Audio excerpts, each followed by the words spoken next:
Okay, so we're going to start now.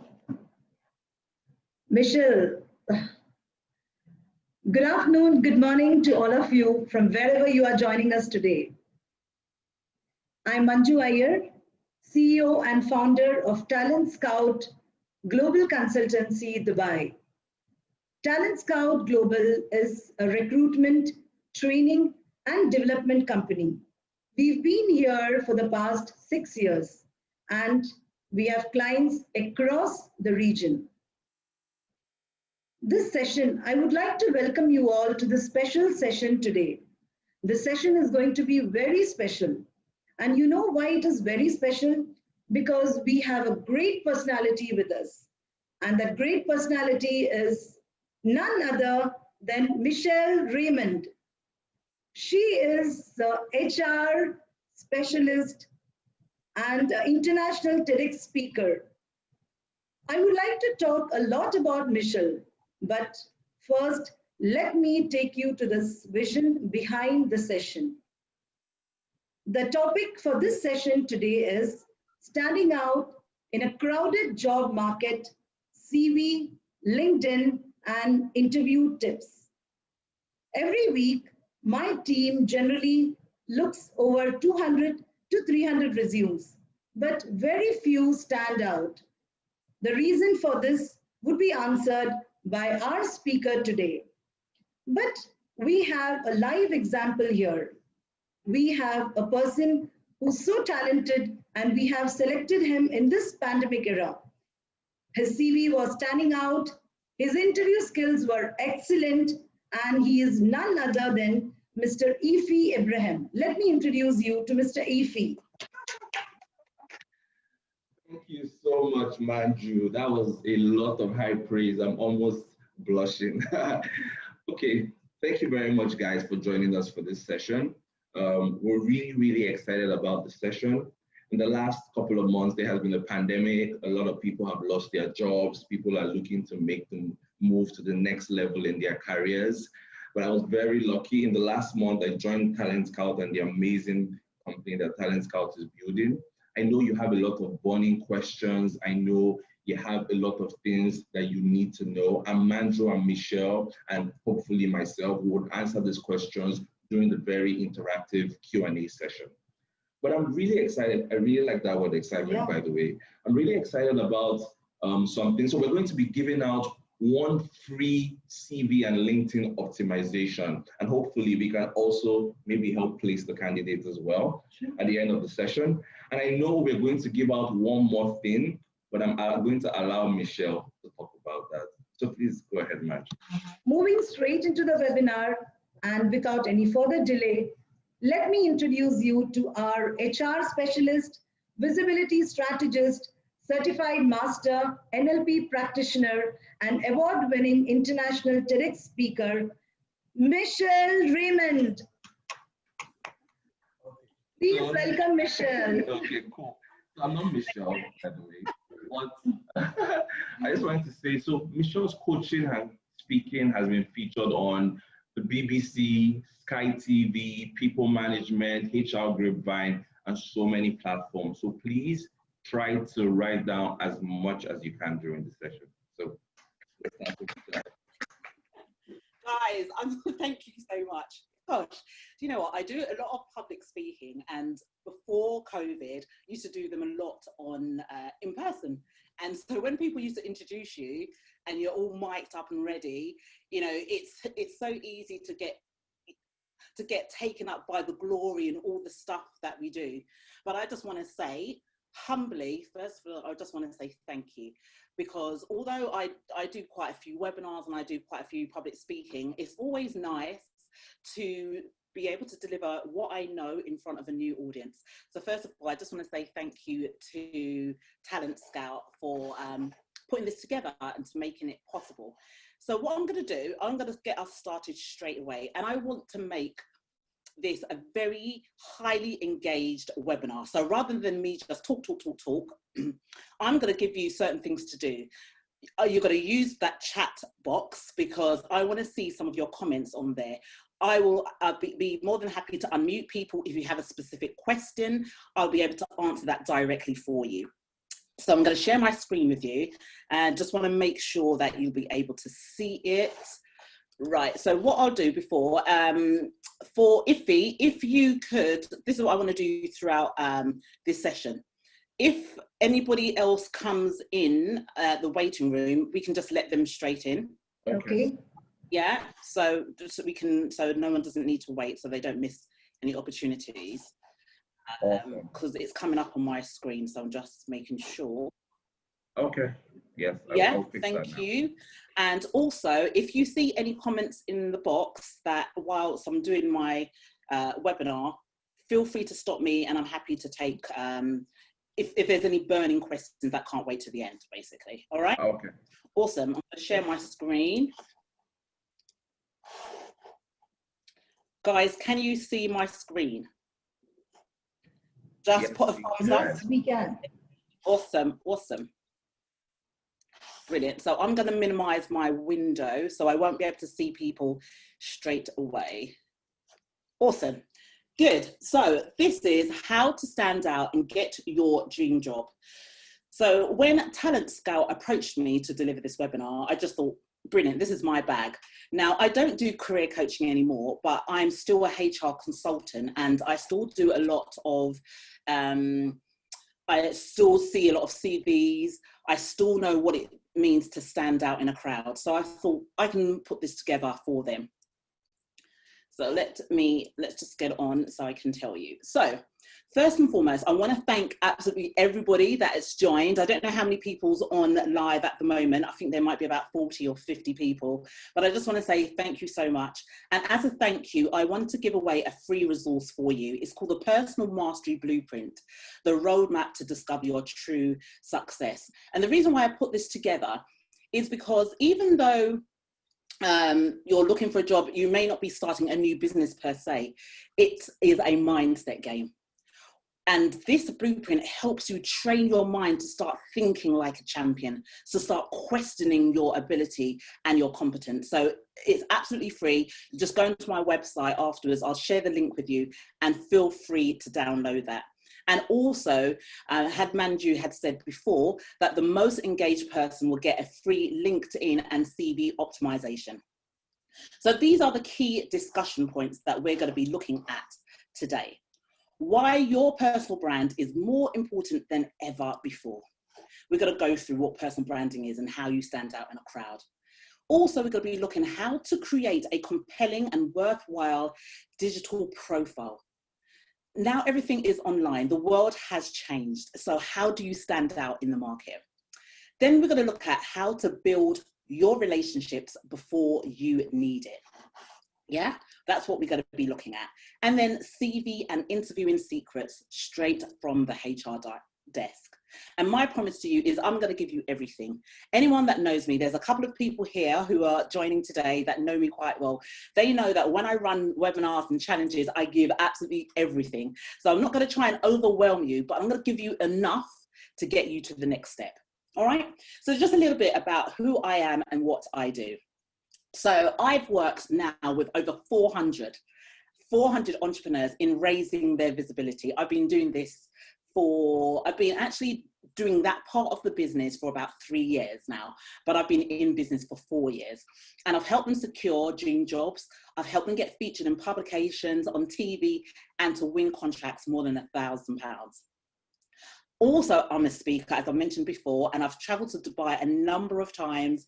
I've delivered workshops and training and had speaking contracts out there. So I know the challenges that you guys are facing, and I'm here for that. And I've got over 15 years experience in human resource management.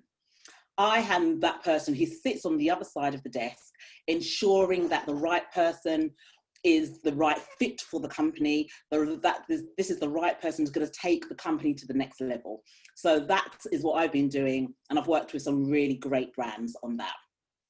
So my question to you is, are you ready? Are you ready for the job market? And even if you're an entrepreneur and you know that you're not getting enough income coming in, and you might want to do some work on the side, that's fine.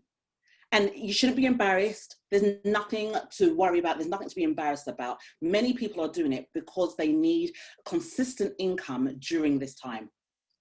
So I'm going to tell you right now that absolutely every one of us on this call today, we are all in sales.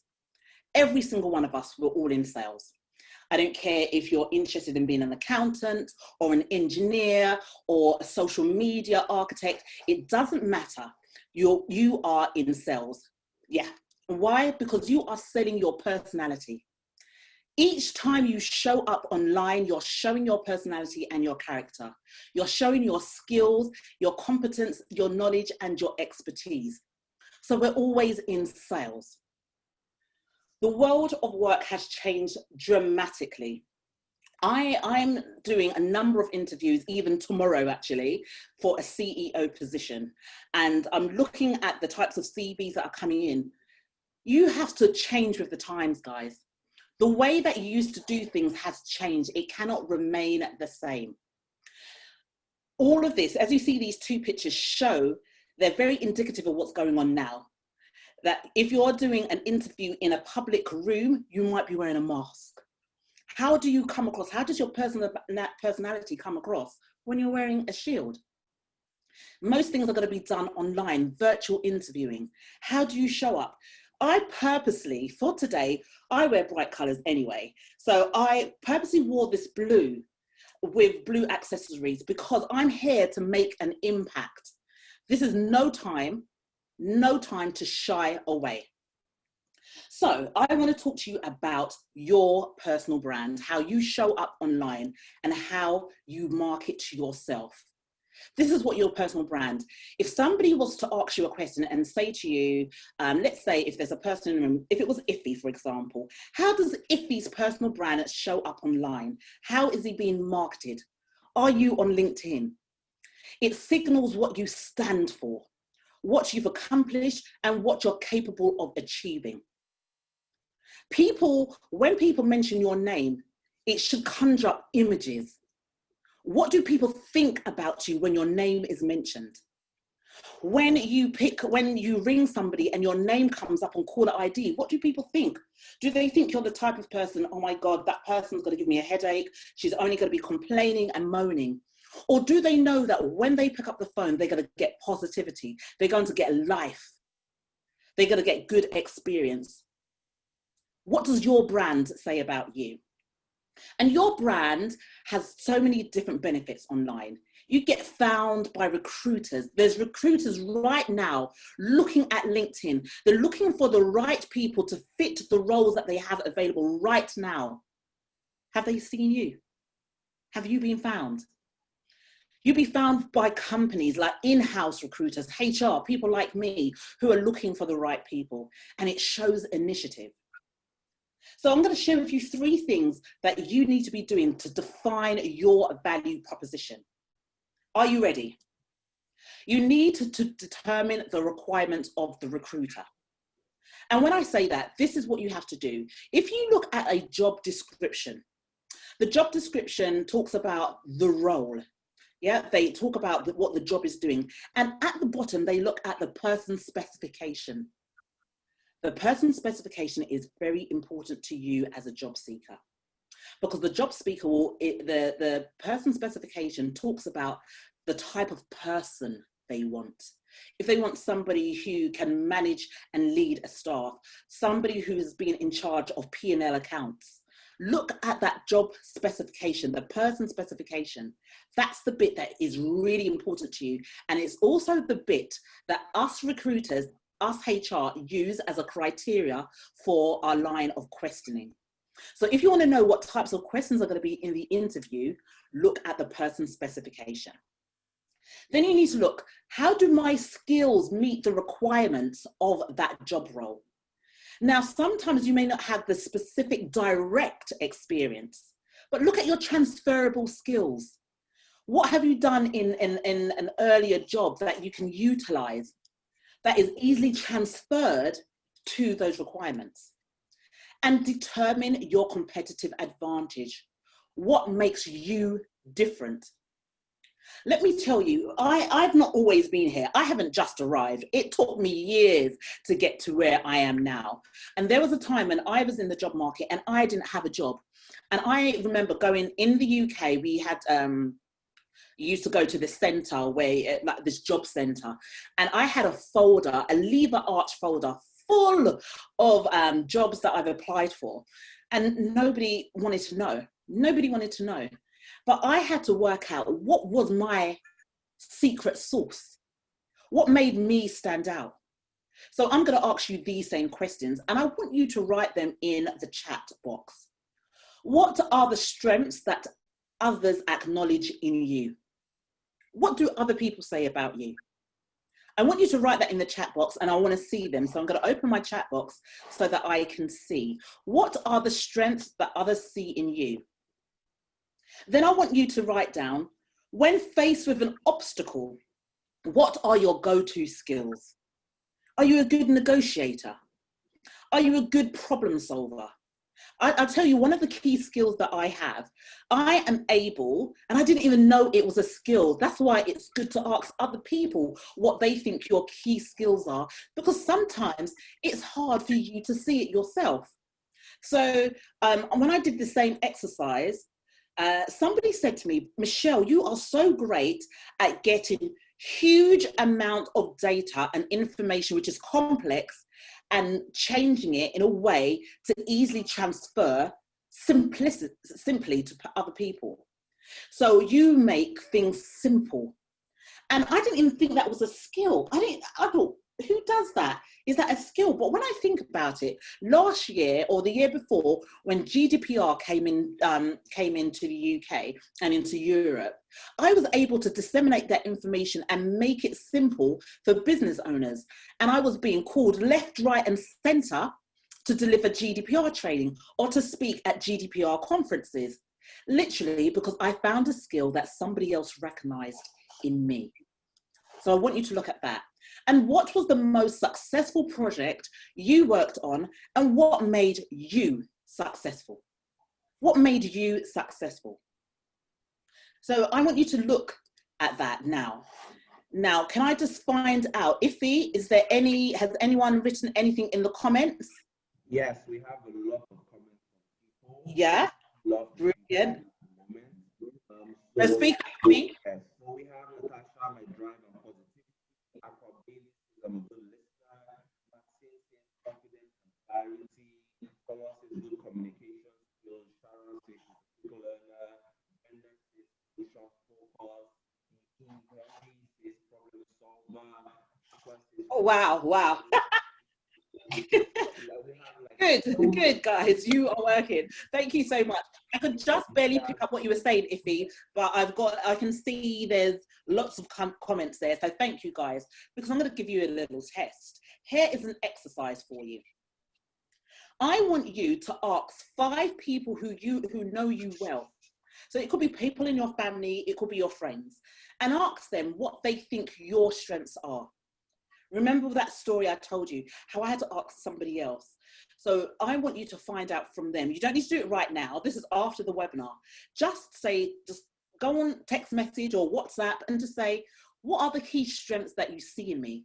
Because these are the strengths that you need to be putting in the profile or in your value proposition of your covering letter or of your CV. And then I want you to go onto social media. You've got to be brave, guys. This is not for people who are retiring and shy. You have to be brave and you've got to be bold to get the jobs of your dreams. So I want you to go onto social media and ask the general public what they think of you when they mention your name. What comes to mind? So let me give you an example. This is one of my clients, Shalinda. I got her to do the same exercise, and she always saw herself as somebody who was quite aggressive and somebody who was quite pushy. But when she put the case to other people, they all thought that she was assertive, she was forward thinking. So it got her to change the way she thought about herself, and she was able to put it in her profile. And that leads us nicely onto your LinkedIn profile. If you're not on LinkedIn, my friend, get on LinkedIn. There is no way that you are living in today's society and you're not not on LinkedIn, you're not connecting and you're not engaging with people. You've got to be on there right now. And Right, quick one, Michelle. Quick one. Yes. So we have a ton of people waiting to get in. It seems like you're the host again. So Okay. sorry. Yes. So let me stop sharing, and you want me to let them in. We shouldn't really let latecomers in, should we? But we will let them in. Yes, we should. Thank you. Okay, they're all in. Okay. Hello, latecomers. Welcome latecomers. Let's say hello to all the latecomers. Hello, guys. We didn't even start at 10 a.m. We started at 10 past 10. Yeah. So, okay, let me, I think I've admitted everybody in, so Yeah. I will resume. So, yes, just make me an admin now so you don't have to do that again. Thank you. Okie dokie. Let me make you host. Brilliant. So you can let people in. So guys, let's get back. Let me make sure that you can see my screen. Can you give me a thumbs up if you can still see my screen, guys? Yes, we can. can. Awesome, awesome. And are we enjoying what we're hearing so far? Good, good. Right, so let me show you these two. I hope you can see it clearly. You can see I'm there, top left of the screen, and you can see Iffy there. Now, look at our profiles. Our profiles are clean. When I say clean, they're not fussy, they're not messy. Actually, I would say probably mine's a bit more fussier than Iffy's, right?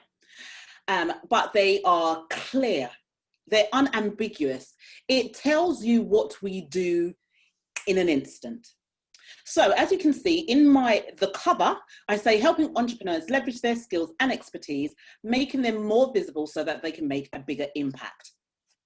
And then I've put a couple of well-known and recognized logos because some people are visual and they don't always want to read. So you have to remember, as a job seeker, you have to write your profile in a way that is both visual and also in text. And Iffy's got a beautiful, beautiful cover there and a good image. Can you notice that we weren't taking any selfies? No selfies. Now look at the two job seekers below. So we've got a gentleman by the name of Jojo and we've got Owusu. One's a registered nurse in Dubai and another one is unemployed in Ghana looking for a job. Now I do help out with recruitment. That's not my main bag, but sometimes I support companies with recruitment. I wouldn't even look at these two.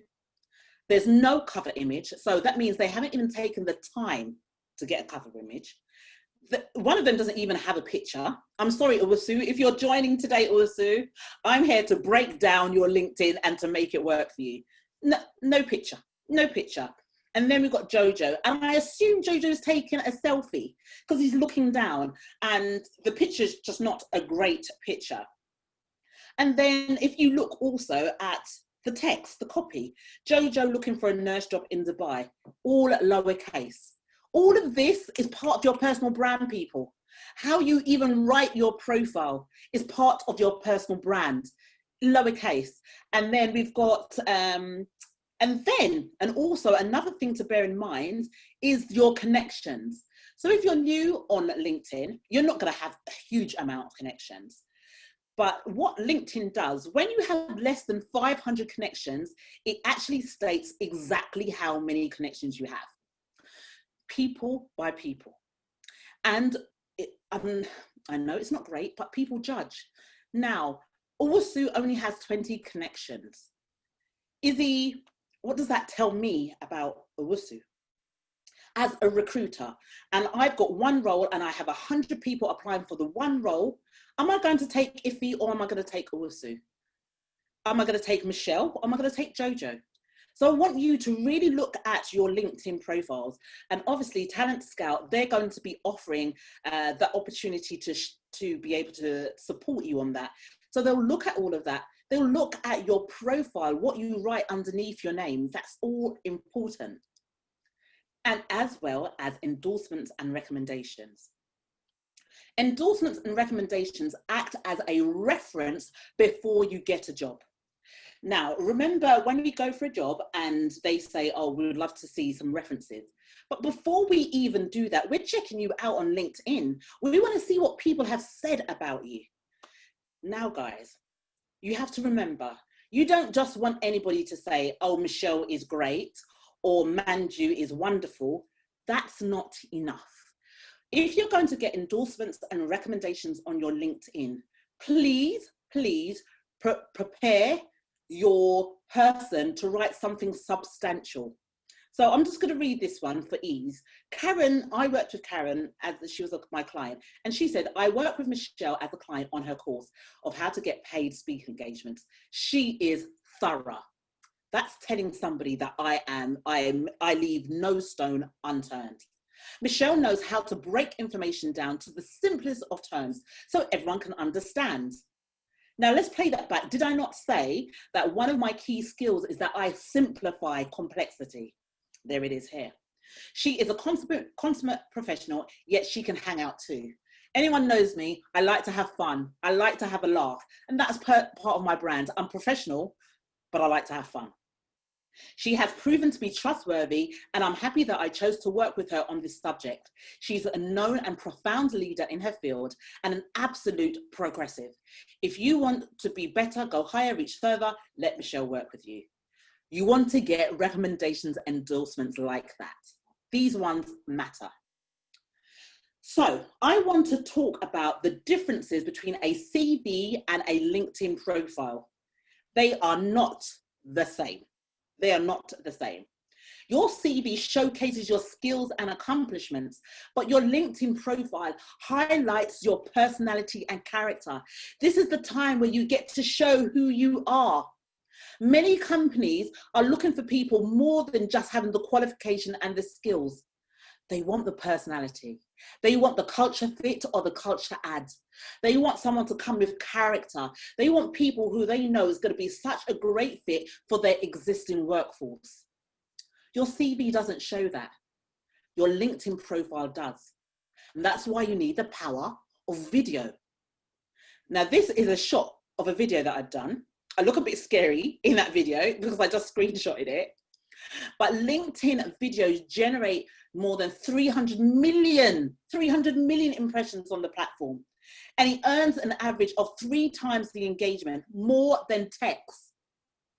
Where possible, when you are putting a piece of content together as a job seeker, or even as an entrepreneur, match it with a video. Just do a video of the same thing. But your videos need to be native. Do you know what I mean by native videos? What I mean by native videos is you need to create a video. You can do it on your phone and upload it straight onto LinkedIn, or use the LinkedIn functionality to create a live video. That gets more engagement than if you do a video and you upload it onto YouTube and then you put a YouTube link into your LinkedIn profile, because the algorithms of LinkedIn does not like it. So the engagement is going to be low. Remember, you're trying to stand out here. You want to be seen as by many recruiters as possible, as many customers, as many clients as possible. So use native videos. Okay, are there any questions that I need to be aware of before I get to the next point? Do let me know. Right now, mostly comments. People are just acknowledging a lot of the things that you're saying. So I'm sure we can address the questions at the end. Awesome, awesome, awesome. So an exercise for you. This is for absolutely everybody who has joined this webinar, who has taken time out of their busy diaries to watch this webinar. I want you to do a 2 to 3 minute video showcasing your skills and letting recruiters know you are available for hire. This is why I want you to do it. Video shows your personality and your character that your CV will never do. I saw somebody do this brilliantly on LinkedIn. They showed a video and they started the video very weirdly. They started the video doing a handstand, standing on their hands, and then they jumped up on their feet and they said, I did this because I wanted to capture your attention. You don't need to do that. but they captured the recruiter's attention. And he said, I am a 50-year-old man out of a job. People think I'm overqualified. People think I'm unemployable because I've got so many skills and expertise. But I want you to know that I have skills in marketing, in sales, in leadership, in management, and I'm available for hire right now. I will help take your business to the next level. I will work with you to get the very best from your team. He had over, I think it was over 10,000 views, and he was hired just like that. Why? Because he done a 2 to 3 minute video showcasing his skills and letting recruiters know that he is available for hire. So I want you to do the same thing. And then I want you to tag me in. I want you to find me on LinkedIn under Michelle Raymond. Some of you we are already connected. Well done, guys. And I see you. And for others, find me under Michelle Raymond. You've seen how my profile looks like, so I'm easy to find. I want you to do that 2 to 3 minute video and tag me in. Because what I'm going to do, once I'm tagged in, I'm going to repost or reshare to all my recruiter friends and co-workers who are looking for people with the right skill set. They will see you and they can get in contact with you. Okay, this is what I want you to do. Are you going to do this? Please say a yes in the comments. And if you let me know that they're saying yes, because I want people to take immediate action. Yes, they are. Yes. Are you going to do it, guys? Come on. Strong yeses. I will share. I am here to help you get your next job. I'm here to get you seen. This is what I do for a living. People pay me thousands of pounds, literally thousands of pounds to do this. And I'm giving you some nuggets, some wisdom, absolutely for free. So don't waste it. Don't waste the opportunity. So here are some LinkedIn tips. Firstly, I want you for 1 month, even if it's for 1 month, you get 1 month free, upgrade to premium on LinkedIn. Why? Because you get to see more details about the companies that you want to work for. You also get to see more information about the people that have viewed your profile. So once they view your profile, you can then send them a direct message.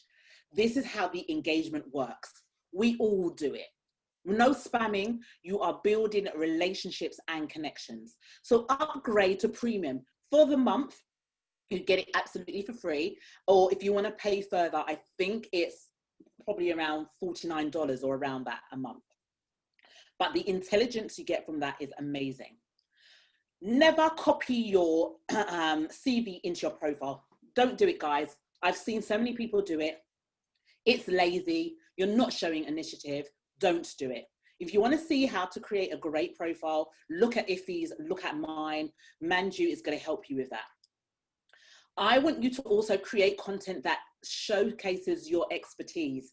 So if you've got an expertise in mental health, I want you to be putting out articles and posts and blogs on mental health. Because what people do, they will look at your content, they'll engage with your content and check you out. And then on your profile, it will say that you're looking for a job. You are the right candidate. So create content. I want you also to use hashtags effectively. I do not have time to go through that. I do LinkedIn training as something separate. Hashtags is important in LinkedIn. You need to know when to use it. You need to know how many to use. And there is so much information about how to use hashtags on LinkedIn. So use them on your post so that recruiters can find you. And lastly, send personalized messages to recruiters.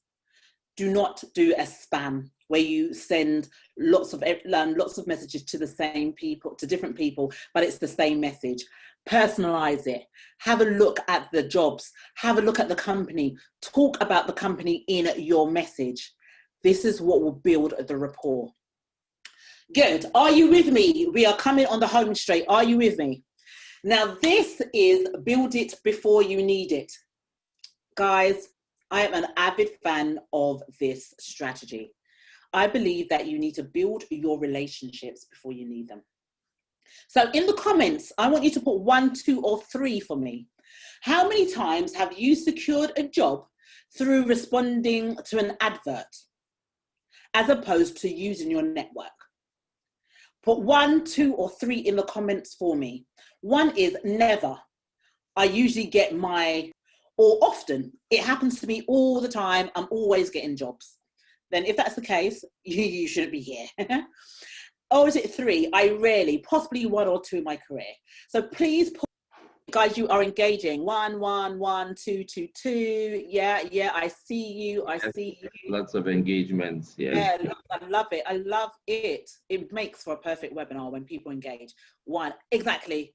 Patricia, 1. Gifty, yes, 1. I see you. Claudia, 3.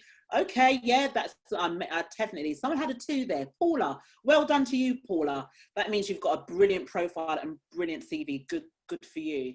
Awesome. Good. So a lot of getting the jobs that we want or getting the promotions that we want is about relationship. So I just want to share with you, it's gone quite fast. Where has it gone? Let me go back. It's jumped. So what I want to do is show you vertical and horizontal partnerships. So when I talk about vertical partnerships, I'm talking about people on the same level as you. Who in your network is on the same level that you can connect with, who can make an introduction to somebody that you, for a company that you want to work for? Who are somebody on your same level who is your first connection? So I don't need you to write this down now, but I just want you to think afterwards, get onto LinkedIn and have a look at your first connections. When have you engaged with them more recently? Actually made a comment on their post or liked their post or shared their post?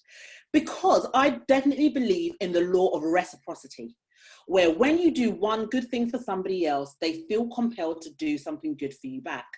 So I want you to look at your vertical connections. Then I want you to look at your horizontal connections. Now, this is people who are very big in the game, people who are where you want to be. They may be your second connection.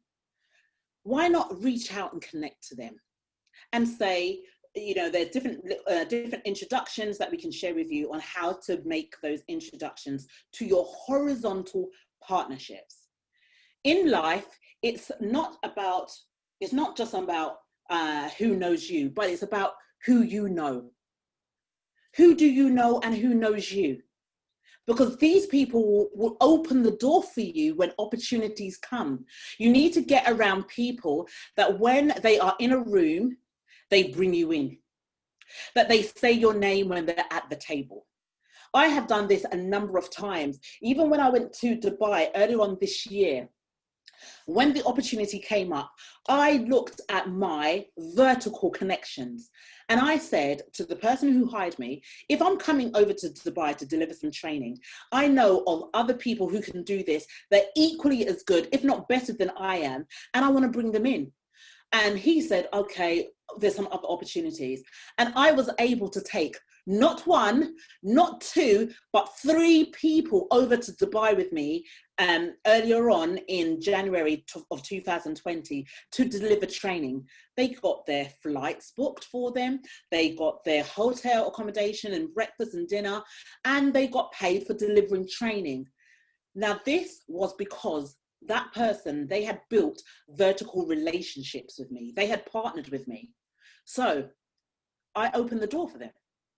My question to you is, who have you partnered with lately that can open the door for you?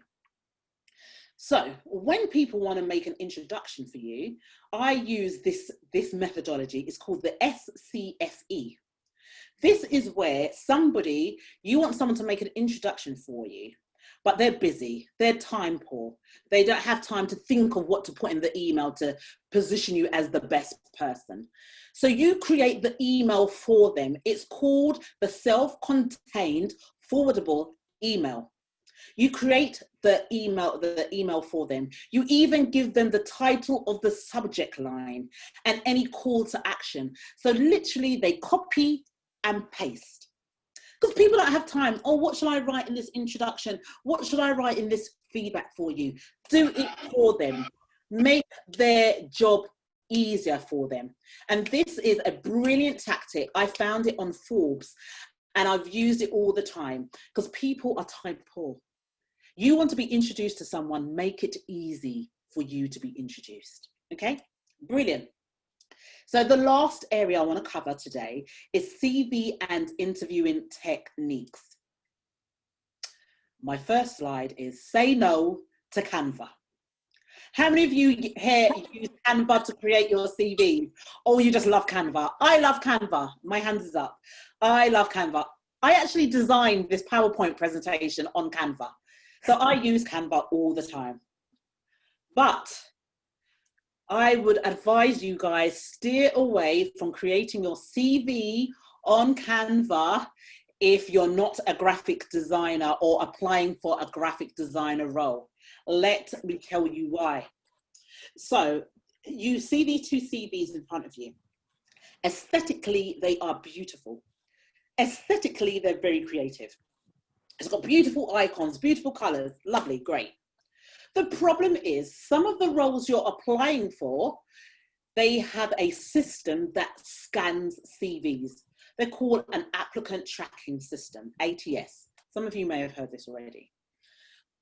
Now, some ATS have been designed in a way that it does not read icons. It doesn't read images. So because it doesn't read the images, it doesn't meet the system's criteria. If it doesn't meet the system's criteria, it doesn't get filtered through to the manual criteria. Applicant tracking systems are designed that they only pick up keywords and key criteria. So if you have designed a beautiful, you've painstakingly designed a beautiful CV like this, it's not going to get through. It won't get through. And I don't want you to waste your time because you don't know what companies use ATS and others that don't. Now, this is the type of CVs we like to see. These are the type of CVs that get through that applicant tracking system. So I've given you two examples of mine. These are, the first one is a pretty old one. This is on the left. It's a plain one. I did it on Microsoft Word. It shows you my value proposition, my training and my areas of expertise, my professional qualifications and my experience. Now, a clean, to the point CV like this works perfectly well. Then I've given you another example. This would work well as well because apart from my image that may not be picked up on an ATS, the rest of them will, because I've just covered education, skills and experience. So you can have CVs more on these types of lines, either the left or the right, rather than all the fancy circles, the fancy squares, all the fancy icons. I hope you understand that because applicant tracking systems will not pick that up. And we recruiters, we HR, if you're not applying to be a graphic designer, all of that does not interest us. It's the content that matters, yeah? So let me give you a couple of CV tips to include on your CV or to go along with your CV. Are you ready?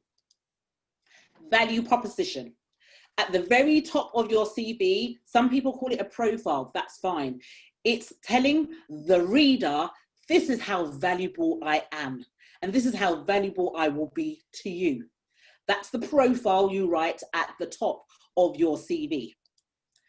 Make sure you write your achievements. Sometimes it's so easy to ignore and forget.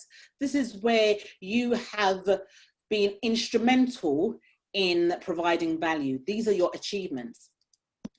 Include a skills section. I want to know at the drop of a hat that you've got skills in leadership, or you've got skills in design, you've got skills in people management, you've got skills in emotional intelligence, whatever it is. I want to see that very easily because some people's CVs are so dense and they've got like 5 pages. We don't have time to be reading all of that. I'm being very honest. Make it easy for us to get you through the door. Always put in relevant work experience and qualifications. If you're applying for a job to be, if you're applying for a job to be a marketing person, I don't want to know that you worked in a kebab shop when you were 18. It's not relevant. Take it off your CV. Make room. And don't forget your cover letter. Sometimes they don't ask for it, but you can still send it along because it shows your personality and it shows initiative. And here are the tips of things to remove. Remove your age and date of birth. So it depends on where you're watching this from, what country. We've got people from Dubai watching, from the UK. We've got people from the US watching. I've got a couple of friends from Germany watching. I do know that in some of these countries, age discrimination is very current. So take off your age and date of birth. We are not interested in how old you are. We're not interested in your marital status, whether you're married or single. I don't care whether you're straight. I don't care if you're gay or homosexual. I want to know that you can do the job. So take those things off your CV. It doesn't matter. This is applicable definitely for the UK. I don't know in the other countries, but we don't care. We just want to know that you can do the job and you're the right fit. Remove the word curriculum vitae or resume on the top. We're not stupid. We know it's the CV. You're wasting time. Take it off. It doesn't need to be used as a title. Use your name as the title. Like I said before, take off irrelevant work experience. We don't want it on there. And also at the end, when it says references available upon request, we know this because you're not going to get the job without a reference. Don't waste your time. Take it off. Okay? Have you got these points? Have these points been useful? Please put a yes in the comments. Let me see a yes in the comments if they have been useful. Brilliant. Good. Good stuff. So I just want you to take a screenshot of this, or of any of my slides actually. Take a screenshot and please share on social media so we know that this is working. This is just a book recommendation. I have no affiliation with this guy, Chris Delaney, but I read his book and I bought the Audible and I loved it. So anyone who's going for an interview, have a look, download this book. It's brilliant. So the last area I want to share with you. Who knows about the STAR method? Please put a yes or no in the comments. The STAR method. Let's have a look. I'm going to go to the comments. Good, good. I'm hearing some yeses and some yeses, some nos. I'm not aware of the STAR method. I'm going to tell you about it now, Natasha. Should resumes have a lot of graphics or plain as possible? So Sharon, I've just seen that, Sharon. First of all, it depends on the role you're applying for. If it's a graphic designer or a very creative, then you can make it creative, hoping that they don't have an applicant tracking system. But I would say go for plain, just keep it clean. We are seeing hundreds of CVs a day and our eyes start to close. So make it, we like to see white space and we just want to see that you are, you have applied your CV to the job description, okay? Another question is here. Do you mean we shouldn't have references section on our CVs? No. So Isaac has just asked this really great question. No, what I'm saying, on the CV itself, some people just write the words references available upon request. No. You either go to put the references or then just don't put the word references available upon request, okay? So if you've got the references, you can add them on. But if you, hello, I can hear people talking. Can we make sure everyone's muted, please? Or you just don't put anything. That's what I mean, okay? I hope that understood. Another question related to that question from Ash. Ash says, would you rather not put in any references than mention available on request? Yes, do not mention available upon request. You either write the references in, if you've got them to hand, just write, you know, obviously the name of your reference, an email address or a postal address, or you leave it blank. You do not write references available upon request because we know this. We are going to get the references, okay? I'm just here to make your CV intellectual. we want to be working with intellectual people. So stating that is a curriculum vitae, we know this. Stating that references are available upon request, we know this. Okay, that's what I mean. Brilliant. Thank you, Ash, for answering that question. One other question I'm going to quickly answer. Can a CV include a photo? This is optional, Sai. It's optional. So I would say in the UK, I would go against it. I would go against putting a picture. The reason is not every recruiter and HR person has been duly trained. When I say that, they have not been effectively trained. So some of them may still have some aspects of unconscious bias. And if they say a picture, the picture tells a number of things about you. It shows them what race you are. Now, as you know, there's been a lot around Black Lives Matter.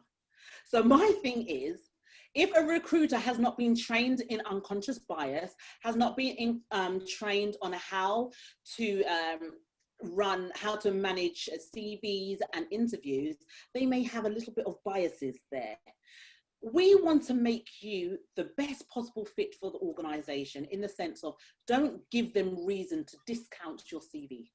So I would say leave and your picture also it can show what age you are.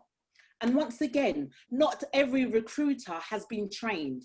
With me, I will see a picture and it means nothing to me because I'm going to look at your content.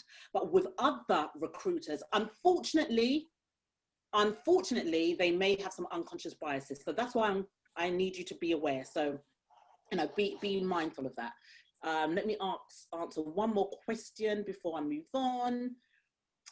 Thank you, Brenda. Information is totally insightful. Yeah, brilliant. Thank you, guys. Brilliant. Let's move on. The STAR method. Situation. When you're in an interview and they ask you a question, I want you to use the STAR method every single time. So we ask you a question like, can you give me an example of when you've dealt with a difficult employee? State the situation. I'm getting tongue-tied here. State the situation. And this will put them in context. You want to take the interviewer on a journey with you. Then you state the task. Tell them what happened in that situation. So briefly explain it and your involvement in it. And then state the action you made, not your team, not your leader, not your manager, but what you did in it. Discuss how these tasks were effective and how you implemented. And then talk about the results. So when we put our criteria together and we put our questions together, we are looking for this. We are looking for this STAR. So we want to know the situation. We want to know what your involvement in it. So I would say to you, in terms of preparing for your interview, have a STAR ready. 1 or 2 stars. They're stars, they could be stories. Have them ready. Just have them ready in your mind. So when they ask you a question, you're not sitting there thinking like, let me think. Have a couple just ready in the front of your mind where you know that, oh yeah, there was a difficult situation. I know what I did in it and these were the results. Or if there was a new project and you led on that project or you were involved in that project, have your STAR methodology ready. That's what we want to see because this is how we mark it. We want to mark that actually this person has tangible experience in what we're looking for. All right, that's what I want you to do. So we're at the end now. Here is some tips to increase the probability of your own success. I want you to take immediate action. When you finish this call, I want you to go onto your LinkedIn, update your LinkedIn and take immediate action. I want you to create momentum. I want you to do this by using Google Alerts. Who here uses Google Alerts to find their jobs? Please put in the comment. Let me tell you why it works. Google Alerts, you just open a new browser, type in Google Alerts and look for, you can type in specific things that you're looking for. So if you're looking for job vacancies in HR, write in job vacancies in HR. And then what happens, Google Alert will send you alerts every morning or every evening, whatever setting you've set it at, that will show you job vacancies in HR. But be specific, because they might show you every job vacancy in the world. So if you're in the UK or you only want to work in the UK, write in job vacancies for HR in the UK. So be very specific and use Google Alerts. Commit to yourself. Be committed. I want you to know that you're in this for the long game. It's not an overnight win. You have to put time in, but I want you to commit to the journey. And I want you to employ a coach, engage a coach, get a mentor, get somebody who's going to hold you accountable, who is going to be able to do mock exercises with you. This is what I do with my clients. We have mock interviews where we get on Zoom and I ask them questions, and I'm not harsh, but I put them through their paces. But I'm preparing their mind, I'm preparing their actions. And the last thing, download my free blueprint, because it will give you that mindset to be ready. All right, so take pictures of that, guys. That's what I want you to be doing. I want you to connect with Manju. I want you to connect with Iffy. Connect with me and let us help you find that next job that you're looking for. So once again, download my free blueprint. That's what you're going to see. The picture at the bottom, it will say the personal mastery blueprint is on my homepage. Just scroll down at michelleRaymond.co.uk. Absolutely free. Put in your details and you can access that. It's 10 pages of content. Do it at your own time. But it's got questions such as, what are your top 3 goals in the next 90 days? Write it down so that we can hold you accountable. So that's it, guys. Take note of how to contact me. Take a screenshot of that so you can contact me, check me out, do your due diligence. You want to make sure that you're working and that you're connecting with trusted people. And I am open for questions. Awesome. I'm going to start sharing. Brilliant. Yes. Guys, how was that? Guys? Yes, thank you so much, Michelle. That was really amazing. Brilliant. Amazing. Okay. Yes. So comments as well. Yes. So we're going to move real quick into questions. We already have a lot of questions lined up, so we're going to take them one after the other. So I'm just going to scroll up real quick. I saw a question from, yes. So this is a question from Selena. So to everyone else, whether you're just joining us now or you've been here, please ask all the questions you have about references, about work experience, everything. We're ready to answer the questions right now. So real quick, Selena says, when leaving out irrelevant work experience, won't this show gaps in dates of being employed? Do you just put what year you are in each employment? Very valid question. That's Selena. Let me just read one more question before I allow Michelle and Manju to answer that. Okay, Isaac says, do you mean, okay, yes, that question has been answered already about references in the resumes. Let me just scroll down. Oh, okay, great. Let's take Selena's question now. So, Selena, you make a very, very good point. So let's put it this way, and let's put it in context. When I see CVs that are 5 pages long, and they have included things that, so obviously you write it in chronological order from the latest first, the recent first to the last one. So I'm talking and referring to the ones that were really early. Let's say you've been in the job market for 15 years and you're telling me about something that you did 15 years ago. It's no longer relevant because the world has changed so much. So if you are putting experience that are 15 years old, on your CV, it's not relevant, because as a recruiter, it doesn't show that you have evolved if you still put in things that are 15 years old, telling me that you used to do marketing 15 years ago, when now we're doing digital marketing. So it's all about looking at your length of CV and taking out the ones that are really irrelevant. If you've got if you have a role that you did, let's say 3 years ago, you did it for 5 years, and it would be a big gap, then keep that in. But this is why I want you to put covering letters, because although it may, if you're going for a job transition, you're changing roles, it's not going to be relevant. And this is why you have to use your value proposition to explain, this is a job transition. I used to be a chef in a school, and now I want to be a non-executive director. You need to explain that, because we as recruiters ain't gonna know that. Yeah. So that's why explain any job changes, why you were a chef and now you want to be a CEO of a charity. Yeah. Those kind of things you will have to explain. Amazing, great answer, Michelle. Okay, so I'm just going to run quick to answer. I can see a lot of questions. So there's a question here. Okay, let me just move back. Yeah, there's quite a lot.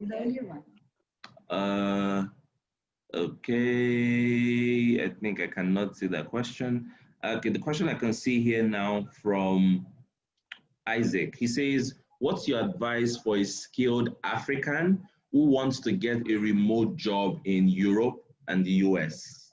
That's a question from now. Then there's a follow-up question from Mary Smart. She says, what should I write under experience when applying for a job that I don't have experience before?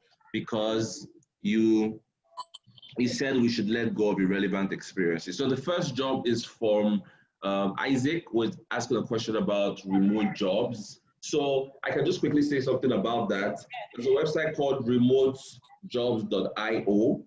I will send so just note that at the end of the session, we're going to send the video of the session. We're going to send the materials from Michelle. And then I will also just add this remote jobs link, the proper link, because this is a very important question. Right now, there are a lot of remote jobs that people can do. So we'll add the link to the remote job site. Then also on LinkedIn at the moment, you can also find lots of jobs that are remote. So LinkedIn, the LinkedIn jobs platform, and there's a remote job portal. It's remotejobs.io. I'm going to confirm the exact link and I'm going to share that as well. You can find a lot of great jobs on those platforms. So, yeah. Sorry, please, can you mute yourself if you're doing something else? Okay, so Michelle, Manju, do you have anything to say about remote jobs? Yeah, feel free to. I'm immediately going to put it in Google. Yes. Okay, about this job link, wherein people can look at it and further on develop themselves and apply as per the link. Okay. Okay. Yes. I feel after the session we also would be sharing a feedback session form. Yes. Where we would be circulating it, in fact, in our Google link. Yes. And people can actually write their feedbacks about the training and how they have improved after this training, basically. Yes. Right. Okay, so like Manju said, yeah, we'll share the. Sometimes we also hire for remote jobs as well. So we will also share where we put up our remote jobs. Okay. So Michelle, do you have any answer to that question? That question is while I ask. Yes. Okay, This was about the Europe and an African trying to apply to. Yes, that's the remote job. So we will send that. Then the next question was from Mary about writing experience. For jobs where she doesn't have any experience. Okay, so this is for everybody. If you're applying for a role that you have no experience in, you have to show us something else. You must have some transferable skills. So you may not have the tangible experience, but you still may have skills. Skills and experience are two different things. So if you don't have the experience, you need to show us either in the covering letter or in a video, or let us know in the CV that you have skills for this, although you don't have the experience. Yes. So some roles actually require experience, and they won't hire you until you have that experience. that's just the way it is. But there are some other roles that you may not have the direct experience, but you've got skills that you've picked up in another role that are transferable here. This is where you've got to say that you're a very quick learner, that you're able to adapt in changing situations, that you're willing, I'm going to put this out there, you are willing to take a pay cut to get in, to show that you are willing to learn quickly on the job, and then you can negotiate that after 6 months, once you've reached a level, then you can seek a promotion or a pay increase. So I've had people who applied for jobs, they didn't have the experience, but they wanted to come in at a lower level, work their way up, and they're doing so well. So you look at your skill set rather than your experience. Okay, I have a personal story to share in answering that question. So at the beginning, I have my first degree is in economics. And at the beginning of my career, I discovered quickly that I wanted to make the transition to marketing and PR. So what I did was, while I was a HR and finance person, I started a blog. And in my blog, I started to show my writing skill. From there, I started writing for more and more blogs. Now that made it easier for me to start the transition to PR and marketing. So that way in my resume, I was now able to put, okay, I own a blog, I started a blog. So that was very relevant experience. So sometimes, and then in university, I had done different things that showed my PR and marketing skills. So I put them on my resume. So your resume has to be a constantly evolving tool. You cannot have the same resume for the last 3 years, even if you've been on the same job. You need to be able to bring to fore new skills and things that have changed for you within that period. That's really important. Okay. Yeah. So let me just let's check the next question. There are quite a number of questions. I see Michelle talking to people as well in the comments. Really great. I see a question from Natasha. Natasha says, I work with mature candidates, 50 plus. Sorry, I'm just checking. I work with mature candidates 50 plus. What would be your advice from a recruiter perspective? How to address being overqualified for roles, but needing income, yes. Okay. Yes. So Natasha, is that Natasha Hells? Yeah, I think that's you. I saw you in there. Yes, this happens a lot. So remember when I told you that story about the guy who did a video? It's we're living in a world, people discriminate because of age, and they just feel like you're over the hill. But what you have to do, if you're over a certain age, you need to show how you have skills and experience that you can teach the younger workforce, so that they can learn almost from a mature head. So in terms of CV, obviously you might just say that you have skills that, and you have a knowledge transfer. That's the word you want to use. You have knowledge transfer skills, which means you're not just in there to get the job, but you're there to support the younger workforce. Exactly. Always think about it as a transfer of knowledge. So what this guy did on LinkedIn, he actually had to do a video. So we actually saw that he was a mature guy, but we saw his character, we saw his personality. Recruiters think when you're over a certain age, you're going to be old, you're going to be slow, you don't know how IT works. These are all a myth. But some recruiters don't know this. So we need to see that you are vibrant, that you're full of energy, that you may be overqualified, but you're able to use your qualification, skills, and incompetence in a way that is going to promote the business, is going to upskill the business, going to grow the business. You're going to help the business have a competitive advantage. So you've got to look at it from that way. Once again, Natasha, and I understand for these people over a certain age, they're going to feel like, oh, I'm competing against 20-year-olds who are now managers. Yeah, there is such an age divide in businesses right now. But I always say, this is where you've got to stand out. Use LinkedIn. Use your connections. Use your vertical and your horizontal connections. Use people like Manju. Use people like me who are always there looking for jobs, but also have relationships with recruiters. So we can say, listen, that person, I know you went and looked at their CV, but they're great because we know you. So this is where building relationships are going to come in very handy for you. I hope that's I answered. guess there's one more question. Yeah. Okay. Michelle, there's one more question from Mr. Walid. What's your opinion with someone changing jobs at an interval of 2 years? Okay, so I answered that in the post, but I'll just repeat it here. So what I've said there, if you're not a freelancer and you have not stated that you're a freelancer, as a recruiter, we're going to see that you're a job hopper.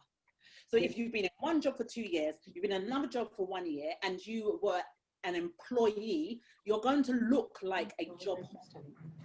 But if you're a freelancer, we understand that that's a freelance contract that you had, which was only for a tenure of 1 year or for 2 years. So you need to position yourself. If you were not a freelancer and you actually just started a role, you were in it for 2 years, then you want another job, you're going to have to explain at some point why you did that. Because if I don't see the word freelancer or contractor, I'm going to see that you're a job hopper.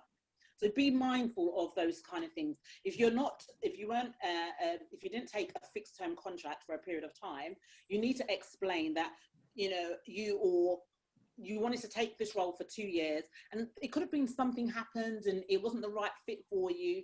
Be able to explain that in a covering letter, for example. Yeah. To pick those things up. We will pick those things up. Okay, so that was really great. I want to say something. So a lot of times situations happen where you might have to leave a job earlier than 2 years. Now, this is where the cover letter becomes very important. So now with what Michelle has told you, you know that recruiters will usually flag for people that leave jobs for less than 2 years. So in your cover letter, you need to target and put a very valid reason for that, justify it basically. That's why you need to have different cover letter templates and always just keep updating that cover letter, okay? So another question is from Niaz. Says, while using the STAR method, do you think we can share situations where the results were not good, like it had a negative effect? Who asked that? It's from Niaz. Niaz, do you want to unmute yourself, please? So let's see and hear you. Okay. Yeah? Yes, let me, if I can find Niaz as well and just unmute Niaz. Yeah. Okay. Okay, Niaz, can you unmute yourself? So can you give me a very, very short and concise example? Okay, yeah, Niaz is unmuted now. Hi, Michelle. Hi, Niaz.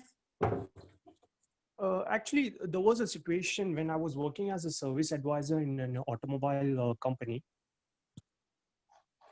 Yeah, and give me the example of some, you said that, should you still share an example if something doesn't go right, yeah? Like one of the technician, while using one of the tool, because of his actions, there was a window, what you can call, the windshield was broken because of one of our technicians. Mm-hmm. Okay, so what happened was my managers actually asked me to not to inform the customer regarding this, and actually we're trying to put the blame on the customer itself. Oh, I see. Okay. So this is what I would do, and this is a perfect example. And Niaz, thank you for asking this question. If you have a situation, if you want to use the STAR methodology, but you want to be honest and give an example where something didn't go right, I think it's a brilliant indication of your character to share that, but also share in hindsight, what would you have done differently? Because we know that everybody who comes to us, they're not perfect. So when I see people come and they're just telling me how great they are, which is great. But I also know that we all have flaws, okay? We're not perfect.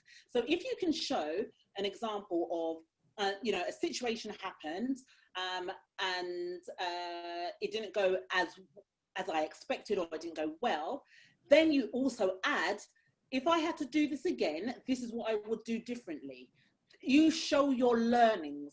This is so great if you can show where things went wrong, but what you learned from it or what you would do differently. That's showing so much insight for the recruiter as somebody who knows their flaws, they identify their flaws, and they're not afraid to share it with us, and they're not afraid to learn from it.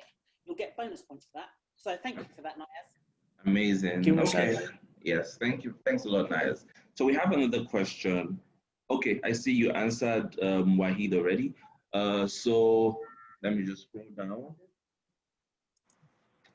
Oh, okay. So Isaac still has a question around remote jobs and not wanting to employ Africans. Most companies offering remote opportunities and free with exploring the African market just yet. Okay. So I can share a personal experience. So I am African, I'm Nigerian. Now, in my last organization, we hired 2 Nigerians living and working in Nigeria. Now, as an African or wherever, Nigerian or wherever you're from that joins a new organization, you have to understand, especially when you're from the minority places like Africa, you have to understand that you are a representative of Africa, of where you come from. So in the way you walk, you have to be conscious that you're carrying on your back generations and lots of people back home. My employer was really happy to employ Africans because she saw, the team saw how good I was, the sort of energy I had, the sort of transparency I had.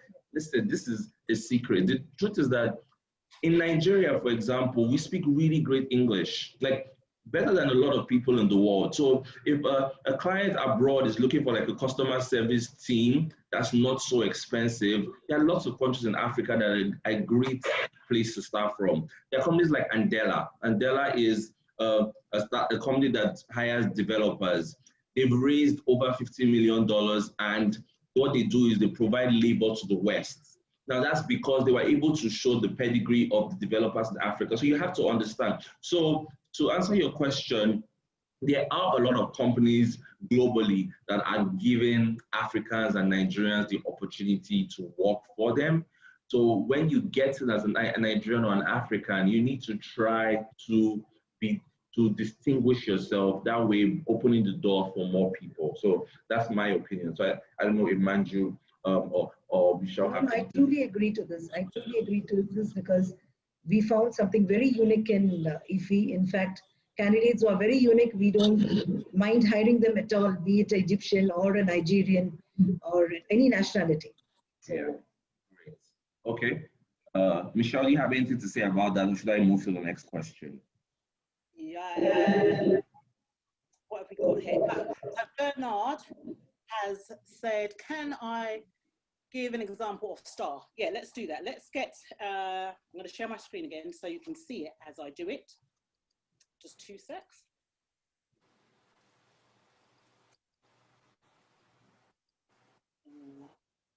Stop the share the window. Okay, let's share that again. So I want to give you an example of it, okay? So let's use the STAR method in an interview. So let me think of a scenario. Give me a scenario. Okay, let's say, let's use the same one that we used before. If the question was asked, Michelle, how do you deal with somebody who, like a difficult employee, somebody who's highly opinionated, or a difficult customer? This is one of the average questions we ask. So my situation is, brilliant, thank you. I'm going to give you a great role play here. So I'll say, great, thank you for that question. So let me give you a real life example. So I was working at my old company, and we had one person who was very vocal about her opinions, and because of her assertiveness, it made people shy away from asking any questions or really speaking up. So what I did was I spoke to that person, I took her to one side, and I just said to her, person, you are brilliant at getting your point across and your assertiveness. I love the way that you have the confidence and courage to speak up. But what we need to do is be very mindful of other people who may not have the confidence to speak up, and they want to also share, but they feel like they might be being dumbed down. So this is my task and my action all in one. And so then in terms of her response to me, because I took her to a side, I didn't do it in front of other people. I had built rapport with her, so I felt I was in a good enough position to speak to her about it. And with that result, in our next team meeting, rather than her lead from the top, she went round and asked, does anyone have any opinions, any questions? And she also said, if there's anybody who doesn't feel that they want to speak up in the meeting, feel free to speak to me afterwards outside the room. So that is a perfect example of me giving a situation, task, action, and results. Let's say if the results was poor and she got her back up, and I mentioned that as a result, I would also say, yeah, she got her back up and she wasn't really happy with me speaking to her about it. But what I would, in hindsight, what I would have done differently is, let's say, just find out from her, how does she feel? Does she get to read the room? Do you think other people are getting to say more in the interview or more in the meeting, so that she gets the realization rather than me show her the realization? So that, guys, is an example of me using the STAR method when I've done something that's gone right or where I can improve on it. So that's an example. Great. Okay, so we have just 10 minutes to the end of the session, because trust me, we've taken a lot more time than we thought. So I'm just going to, I know this is a very engaging and important topic, so I will just pick like 3 more questions for us to answer. One, there's a question from Selena. What's the best tool to use to decide which jobs you want to search for? I am thinking of changing careers. One, that's the first question. The second, I see a question from Richard about, I'm now working for myself, but also interested in contracts. Do I put freelancer or contractor in my LinkedIn profile? That's the second question. Then I see another question saying, Mary, in a situation where I opted out of a job because of personal reasons, should I still say it in my cover letter? Okay, so that's the, and then there's a great comment from Emily. Emily says, remember to check your grammar and spelling before you send your CV and cover letter. That's so important. I see lots of people checking out. Thank you so much, guys, for attending. I know we've taken a lot more time and you guys have been patient. So we're just going to answer this 3 last questions, and then we're going to check out as well. Just to remember that we're going to send the video and all the free materials. And before the end, Michelle and Manju will pick one person that will get the free CV and LinkedIn optimization. And then CV and LinkedIn optimization is a service that Talent Scout offers. So we will be sending an offer to everyone as well. So yeah, so the 3 questions. All right, I'm going to answer them really quickly for you. I can't actually remember all of them. One of them was about whether to be a freelancer or a contractor. Yes. So I think I answered this one in the box. So if you are already employed, if you're an entrepreneur and you want to take on other contracts and other freelance gigs, to be fair, I put contract, but it doesn't matter whether you use the word contract or freelancer. It means more or less the same. It's only that the documentation will be slightly different. So I work for my own, I work for myself, but I have other companies that require my training services, but they want me to work under their brand or something similar to that.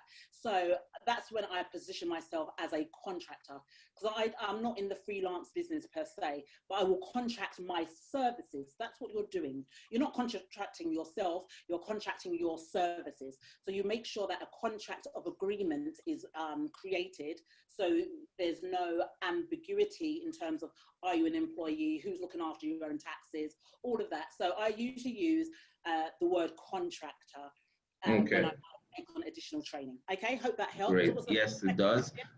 So what tool to decide, best tool to decide which jobs you want to search for? She's thinking about changing career. I want to say something quickly about this. So Forbes and certain platforms have released lists about industries that are booming right now. So data, you need to be able, as a person, you need to be able to use data a lot to make decisions in your life.